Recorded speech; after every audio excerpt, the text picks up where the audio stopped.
In Studio B for our day-to-day BYU sports play-by-play and some conversation about the wagon wheel and much more is former NFL and BYU linebacker David Nixon.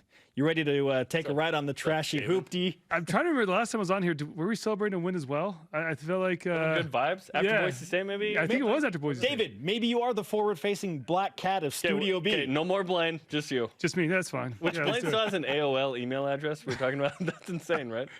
I didn't even know they still exist. Neither did I. But I do still remember my screen name, David CS. It's College Station. I grew up at College Station. Yeah. Okay, yeah. It was the coolest screen name you could ever have. Way to not put like the year you were born or something in it. You know what I mean? Everyone did that back in the day. Did you use Juno? No. Ever? I used Juno.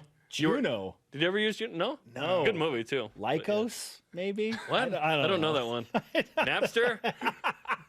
Let's just go through the 90s, out there. Things. The late 90s things. On to new things, because BYU just beat a second consecutive rival to get to 4-4. And again, we rewind. We all said, "Oh, BYU's 4-4 out of the first day. Absolutely, we'll take it." Oh yeah, this is great. Here we are. It's crazy how they got to 4-4. So let's focus on the fourth victory. David, what was the most impressive thing you saw from BYU football against Utah State? For me, it was a consistent effort, start to finish. When BYU went into halftime up 21-14, I felt like BYU had complete control of the game, even at that point, even though the score reflected a 7-point advantage. The Aggies had scored just before half. But the fact that BYU came out at halftime, and BYU struggled in the second half this year. Granted, they have flipped the script a little bit the last few games, scoring a lot in the third quarter. 35-0. There you go. Yeah. But the fact that they didn't put their foot on the gas pedal and just squashed any hopes of Utah State coming back and shut them out in the second half, I think that's the most impressive part is this team was focused from the get-go.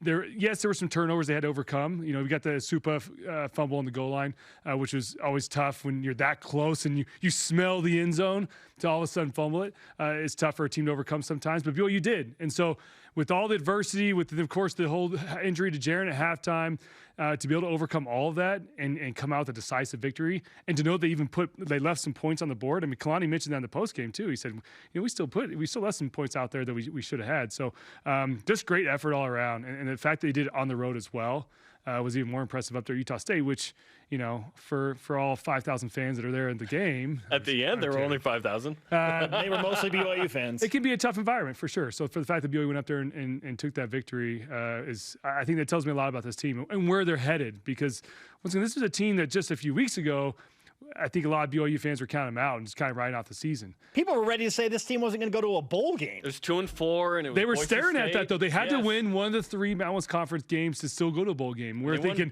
and I remember here a few weeks ago saying, okay, well, which ones are going to be, which Mountain West game can they win? I think, okay, Boise State, top 20 in the country. That's going to be tough. Probably not. Utah State on the road. They're looking good this season. Probably not. San Diego State at the time was like 5-1. They're ranked. I mean, so it was looking bleak. But BYU all of a sudden rattles off 2 straight wins, and now it's like, okay, what else can BYU do this season? Can they win it out? Can they get on a streak and go hot and take a big run towards the end of the season? Complete credit to the coaches, because the same players are playing essentially, right? And perhaps at quarterback, it's been interesting. Zach Wilson had to play like the 4 Power 5s in a row, gets hurt against Toledo. BYU loses against South Florida because they can't stop the run. Then things change. But let's talk about the quarterback. So Zach Wilson maybe getting back earlier than we think. But if BYU played Baylor Romney the rest of the year, are you completely comfortable with that idea if that's what it had to be? Yeah, I'm comfortable with that. I mean, he's coming to show that he's very calm, cool, and collected. I mean, you look at that at the Utah State game, and frankly, Boise State too. Nothing riles him. I think, Spencer, you were laughing with him. Hey, what's your resting heart rate? 10, 12. Because when you see him come in the game, he's just sit there. There's no emotion on his face. He's just all business. And that's exactly what we see out of a quarterback. You don't want a guy that's all high and low, and you're not sure what quarterback you're going to get because they're so emotionally all over the place. You want somebody that can go out there and be that field general that can command this offense. And he's done that. And keep in mind, he's not doing anything extraordinary. It's not like he's out there running around and creating tons of plays. He's doing what the offense has asked him to do. That's sit back in the pocket, make some easy reads. We're seeing plays right here. Quick bubble screens. That's a very easy read. Get it out to your wide receiver. Easy throw, easy catch. And so these type of plays, and like you said, Jarom, I think you look at this offensive staff and what they've done with these quarterbacks. The fact that you're playing the second, third string, you even got your 4th string quarterback in last week. credit to this offensive staff for getting these guys ready because it's tough. It's tough when you're not getting those reps, like a Baylor Romney throughout fall camp and even most of the season, to have to step in a game like this on the road when you're only up 21-14 and be able to come in and really execute basically flawlessly. Aaron Roderick, the quarterback coach, tremendous job. He's had more of an influence with the play calling and Fesi Satake and whatnot. Steve Clark had called plays at Southern Utah before. It's been cool to see the collaboration where Jeff Grimes like, you know what, I'm going to go down on the field. And that's changed everything. The last 2 games, we feel completely different about this team and projecting forward into 2020 even with a lot of young guys. Well, listen, if there's a position group that I think has improved most over the last 2 games, it's the offensive line. I mean, you rewind back to that USF game, it was a debacle. I mean, we're talking, I think they had 5, 6 sacks, 8 TFLs. It was 13 TFLs. 13 TFLs. Yeah, it was insane numbers, something I've never even seen in my life. And the fact that all of a sudden Jeff Grimes goes down to the sideline and next thing you know, they rebound against Boise State and Utah State and play great games, protect the quarterback, great push on the opposite line, great surge. And so credit to him. And it was a move that I think Kalani and the rest of the staff looked at and said, we got to switch something up because it's not working. Whatever we're doing right now against USF and Toledo, it's not working. So we've got to switch it up. And credit to them, kudos to them, they did it. And frankly, the players have responded. And sometimes that's what it takes. Sometimes it takes some drastic change like that of moving coaches around to just switch things up a little bit. And it kind of wakes the players up as well. And I think that's what's happened this season is guys kind of finally realize, okay, if we want to have a crappy season, then we just kind of keep on status quo. But if we want to try and turn things around, then it's up to us and it's also up to the coaching staff. I think it was kind of everyone bought in. And it's been fun to watch because I think not only does it set the precedent and kind of get the momentum going for these last few games of the season, but this is something you can build on as a program moving forward. Is the fact that you've gone and win, had some tough moments, but overcame that adversity, won 2 good games, and then we'll see, like I said, we'll see how they go throughout these next few games. Yeah, you can't tell me that an offensive line coach at Auburn and LSU that had SEC experience being on the field doesn't help shore up that offensive line. Right? Yeah. Yeah. All right, David, you brought up maybe BYU runs the table. Give me your case why BYU could run the table, put on your blue goggles, win a bowl game, and finish the season 9-4. Okay. Listen, I on kind of the kickoff 3 weeks ago, before the Boise State game, we talked about this, and I was pretty pessimistic. I said, I don't think there's any chance. Now, I've completely changed my mindset. I think there's a fantastic opportunity. When you look at Liberty, record-wise, 6-3, yes, looks 2 strong. FCS teams. Yeah, it looks strong, but they've also really struggled against FBS teams, right? And so, I think BYU comes out and plays their game. This is one of those games that BYU should dominate once again in the trenches, line of scrimmage. But then you go on to Idaho State. Yeah, you see their record there. This is something BYU, especially here at home, senior day here at home. I'm not too worried about that one. UMass, bless your hearts. UMass might lose to Idaho State. You guys are pretty rough this year. Marcus Camby ain't walking. But I'll tell you what though. BYU lost to UMass here at home, and so if there's anything that says you got to get ready for a game, it's the fact that you've lost to them here on your own turf. That was before. the 4-9 group, and it's also Andy Isabella, which was now playing the NFL. Yeah, he had a touchdown 2 weeks. A nice touchdown. Yeah. And then what I circle, of course, is that San Diego State game. I think that is almost like a bowl game in and of itself because you get to go to San Diego, great weather at the end of this month. Oh yeah, of course you'd say that. You'll be on Countdown to Kickoff there in San Diego. With Spencer in person. Yeah, we'll be having fun down in San Diego. But no, I think that's if San Diego State keeps winning the way they are, then there's a chance they obviously stay ranked. So that's another ranked opponent BYU has a chance to knock off.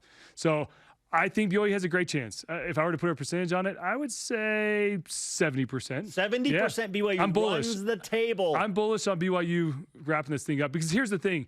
These next 3 weeks, you continue to iron out the kinks. You continue to build your depth and develop those young players. And as we've seen, it's been talked about, Troy Warner, Chris Wilcox, some of these guys will get to come in and as they continue to get healthy, get some more reps as well. And so you'll have some talent coming back. And like I said, you'll be able to rest some guys as well. So I'm confident the Cougars, after what they've shown me the last few weeks, I think they can pull it together. Let's talk about the BYU defense. Suddenly, BYU is top 10 in turnover margin, interceptions per game. 10 of those 12 picks by linebackers. Which it should be. That should be the case. Okay. Naturally. Peyton Wilgar, we all called it, would lead the team with 3. Who?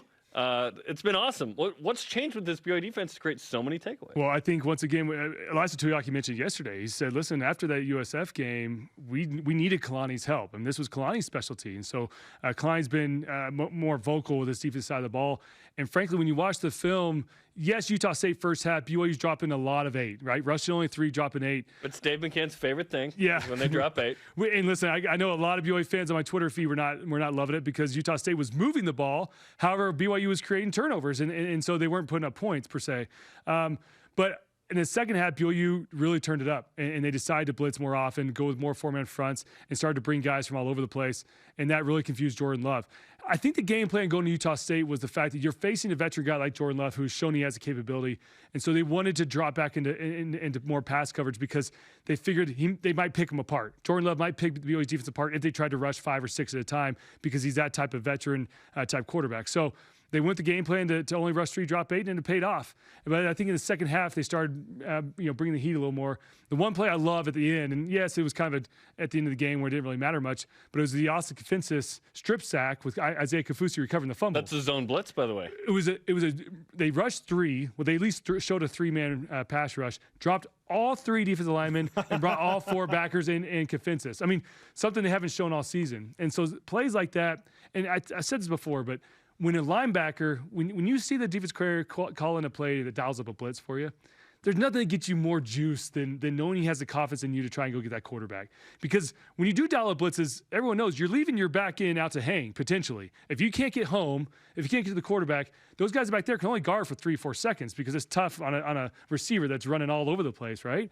And so knowing that mentality that the coach has confidence in you to blitz the quarterback and get after him provides that juice. And then you come up with big plays like the strip sack or you cause fumbles, and that amps the entire unit as a whole. And so I think you'll see more of that. I think it'll be strategic. I don't think you're going to see a BYU team in the next few weeks to come and blitz every single play, but I think you'll see it peppered in here and there and in specific situations. David, I think you should talk more about this on a show called After Further Review.